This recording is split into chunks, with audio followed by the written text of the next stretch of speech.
Morning. Oh man, it's been a roller coaster ride, and been 5 great weeks. I can honestly say that from a character standpoint, I think this team has really showed their character. I think from a legacy standpoint, that's what we talk about all the time.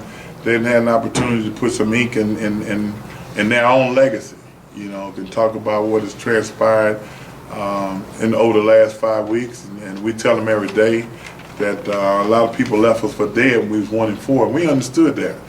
But the good thing about them, they didn't give up. They worked hard, they practiced hard, and they believed in what they was doing. They believed in what we was doing, and the coaches did the same thing. And we just kept it rolling, and the football started bouncing crazy our way, like it was bouncing the other way for other people. And we was fortunate enough to have had about 2 or 3 great comebacks. When we're down, from Pine Bluff all the way up to this past weekend. That's 3 weeks in a row that this team has bounced back from being behind and find a way to win football games. How much of that can be attributed to those first couple of weeks where you guys didn't finish games and weren't able to come back in the fourth quarter? I think that's the thing that we preached earlier, how much the fourth quarter has really hurt us early in the season, not knowing how to finish. I think these guys understood where we was coming from as coaches, that you got to play hard the whole football game, not early on, no matter what the scores are. You still got to find a way to let the clock run out, and I think they've learned to let the clock run down to 0 over the last few weeks. Who have been some of the leaders, Doug, who stepped up, say, veterans and young guys? But we've been fortunate that everybody has stepped up when they can.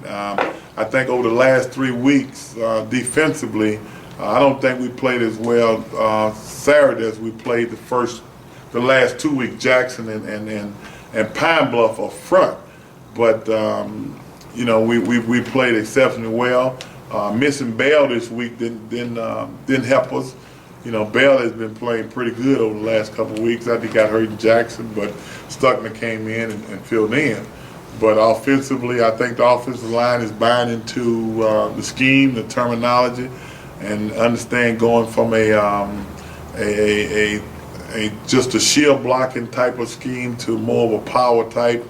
I think they're buying into it, and of course Dorrance has done what he's done over the last few weeks. And I can't say enough about what Mario. He's a kid that's 3.5 years of football, played in high school, and has 13 touchdowns at this point, and not just no phase, not just regular end zone. I mean, run the ball, catch out the catch, and things like that. And we've gotten away with 2 young quarterbacks sharing time. I think that in itself speaks volume. But we still got a long ways to go. We got a lot of pieces of the puzzle that we got to put together. But what these kids have done over the last 5 weeks, I'll take it. You talked just a little bit about the scenario. Prairie View's got to lose this week, and then you guys have to win next week in the Bayou Classic. It's a simple scenario, and we've been talking for the last few weeks that don't worry about what anybody else does, just take care of your business. And the kids that's done that over the last 5 weeks has taken care of what they were supposed to take care of. This is the only week we got to worry about somebody else. And there's no doubt in our mind, we are going to be pulling for A&M. But Prairie View, put themselves right there. And the good part about this football game, that it means something to both teams. And I know Coach Anthony Jones for a long time, and they're not going to lay down. And I've known Heiss, highly confident, and they go into Prairie View, so it should be a good football game, and we just got to wait and see what happened. But if A&M win, we still got to do what we said we had to do, is to go and take care of ourselves. What will you be doing Saturday then? Just glued to some kind of radio, the internet? No, actually, I'm gonna be in the Houston area today and Saturday, and probably on my way back home. I'm gonna try not to listen, just call and tell me what happened. Was there a point, Doug, when y'all lost 4 of your first 5 and then you won, the point you think, hey, things just maybe to start coming together? Was there a point there, or? I know was worried, you know. I think they say I was worried. That my man said it was they, and that was us as players, because we knew what we was up against as coaches. The players was getting acclimated to a whole new scheme of thing, and plus, you know, we had to make sure we had the right players in the right position. And you could see some pieces early on, but at the same time, you want to see the whole puzzle. And we still got a whole lot of work to go now as far as bringing people in that we think going to be able to carry on in the future what we'd like to be done. But we was fortunate enough to work with the kids that are here, and like I said, I take my hat off to these guys because they bought into it, and we found a way to win 5 in a row. You talked about, I was saying, late in the season, you guys seem to be playing your best football. Do you think DJ is a better fit for y'all going down the stretch? I think, like I said earlier, we was fortunate enough to have had two young quarterbacks to play for us, and we still got 2 young quarterbacks. And what we do, we're gonna play the guys that we think got the team rolling, and whoever's in there doing the job. Frank is fit as well. DJ is fit as well. So you know, we're lucky in a way that where we are at this stage with 2 young quarterbacks who eventually gonna grow up to be old quarterbacks, and that's the key to this whole thing.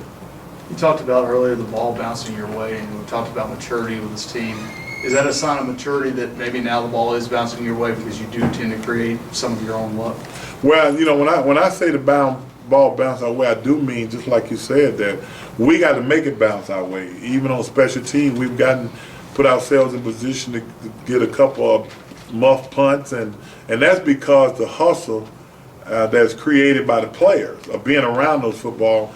I can say here now, I still see 2 punts in the Alabama State game that hit the ground that if we had been playing like we're playing today, that we would have had those balls in great field position. But because we didn't have that hustle and that desire and that killer instinct that the players are playing with today, you know, the ball didn't bounce our way. Is DJ fully recovered from the turf toe? And you hard on them quarterbacks, huh? DJ turf toe is something that you don't get over overnight. I think what DJ has done, just like most athletes who is competitors, who's tough, you find a way to play with a little pain. If he was injured, he wouldn't be playing, but it's just a little pain. And if he gonna let a turf toe let him pack it in, you know, he probably need to be packed in. So he's going to start against Southern? Got 2 weeks. We'll know that week. Mario, you talked a little bit about his limited experience. You wish you had him for another year or 2? Oh my God, man! I was just trying to find out how long he's been in school. If it was any way that we can get Mario back, I would love to have him back. You know, it's unfortunate for us, but it's good for him. And you know, people come by here, the scouts come by, and they're amazed at a young man that did not play high school football and only been on the field 3.5 years.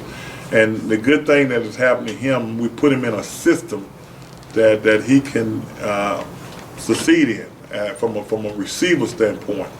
You know, just running fly routes and post routes is not going to get it. And what they've seen him run out routes, they've seen him run hitches, curls, crossing routes, and they've seen him with the football in his hand.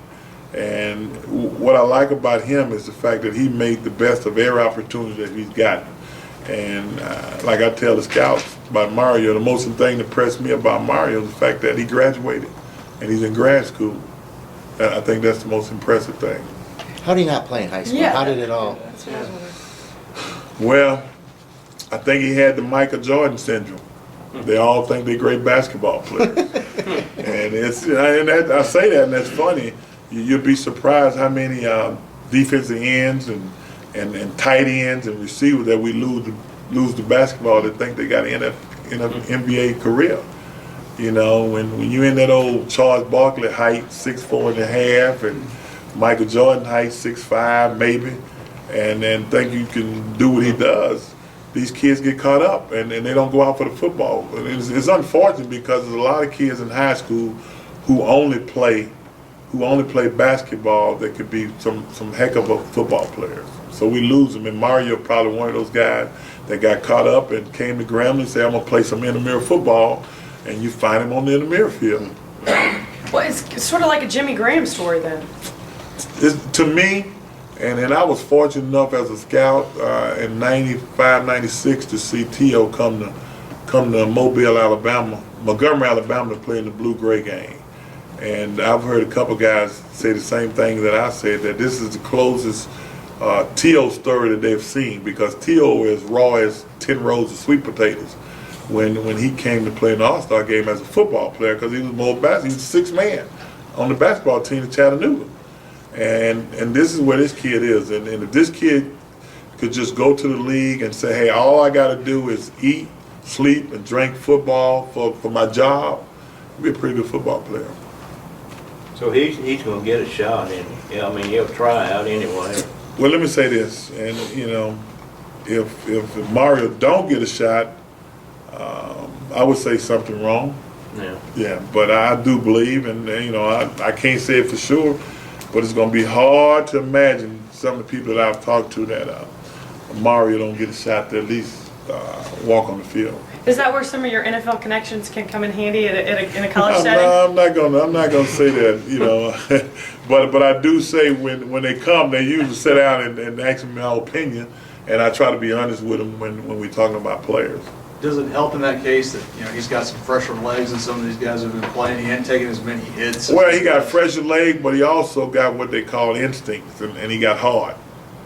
Mario's tough, and you know, you can't play this game with faint or hard, and he's the guy that he has a give me the football mentality.